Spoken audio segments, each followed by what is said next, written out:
Hi everyone, my name is Malick. I am 30 years old, a mobile phone technician. I will retell my story how I began my journey across Africa to Europe because of my financial situation struggling to support my extended family.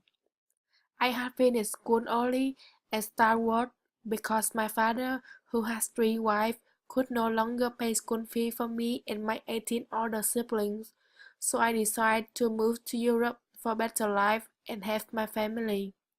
This is where I began my journey, the Serekunda de Gambia. This is my picture. At that time, there was the crisis and lots of people died in my country. There were not enough food for our, and I could not find any jobs. So I decided to move to Bamako, Mali.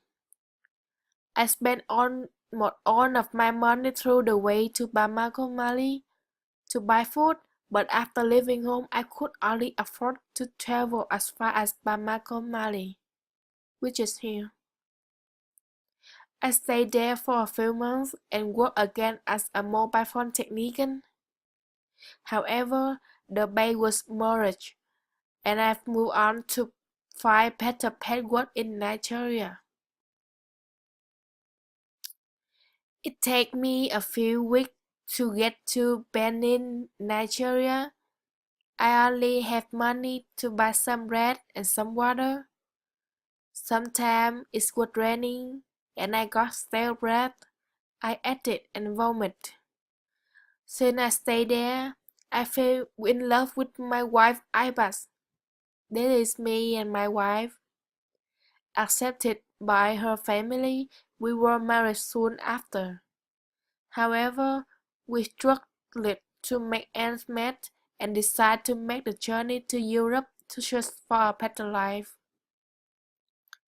We paid a truck to hire us as we crossed the border from Nigeria to Niger, where I found work again. The truck was so hot and there wasn't enough water for the trip. We have to wait until night so that we can hide police, but also we have to be careful because there were thieves at night. Moreover, there are lots of crime in Niger. Also, the waves are too low, so we can't live in this country anymore. After 3 months, we had saved enough money to continue our journey to Libya. However, after boarding one of two buses to cross the desert, disaster struck. We were driving about 2 kilometers behind, and we got a message that the other bus had been stopped by rebels. They killed the driver, seized the bus, and robbed the passengers. There were screaming voices, and everything is chaos. Many people were running. So our bus started to go to another place to survive. My wife and I eventually made it to Libya and reached Quadron in the south. But after struggling to find work, we continued north to the city of Sapa. On the road, we saw lots of people were shooting and many people got robbed. Everything was so chaos. My wife got fainted and I had to beg some money by people on the street. Fortunately, I got the money and sent my wife to the local hospital. Again, we stayed put to earn money before taking the onward journey to Tripoli. By then, I had been on the road for more than a year. Then we decided to move on to a place that is closer to Europe. My life in Tripoli is very tough. Despite finding work repairing phones, I was arrested for being an illegal immigrant. It was also at this time that my wife lost our first child who died at birth. She was too afraid to go to hospital for fear of being arrested. She had to bury the baby with the help of some Nigerian friends we met in Tripoli.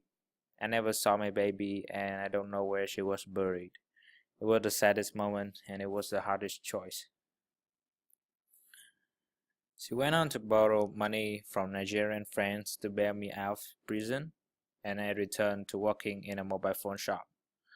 I worked for 2 months for the crossing fair. We met a guy that can send us to Italy, and we worked in 2 months for return. There were people who saw my hard work and jealous because I got more money than they did. I got beat up, but I tried to work hard to get good income. Finally reaching the station to leave Africa, there were 100 people from many places from Africa and the similarity country with same language go on the same boat. We passed 3-5 capsized boats and we saw clothes, food floating on sea.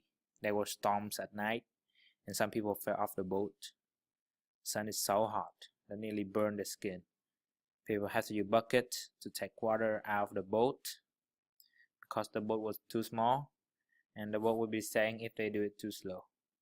Some people died during the journey because of thirsty and hungry.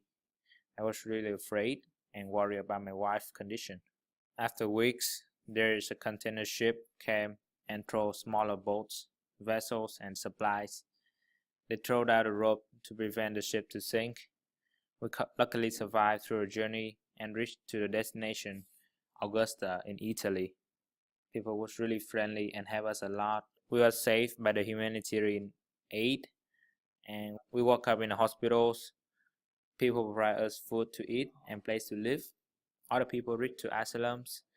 Many people try to give us as much as they can. And I continue to work as a phone technician in Europe and support my wife and my family still in Gambia. I want to start a new life here and hope for a better life and to work hard. I'm here to retell the story with bad feelings.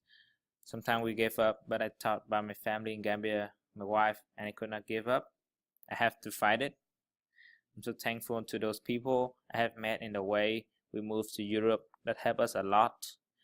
Now I have a nice job in Europe with good income.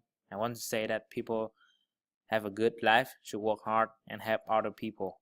Love your families and people around and treasure your life. In my opinion, I think that countries in Africa should have control their birth rates, create jobs, invest facilities in Africa. Also, the other countries should have these countries and these people too. Countries should increase the security for their citizens. And that's all for my journey. Thanks for your listening.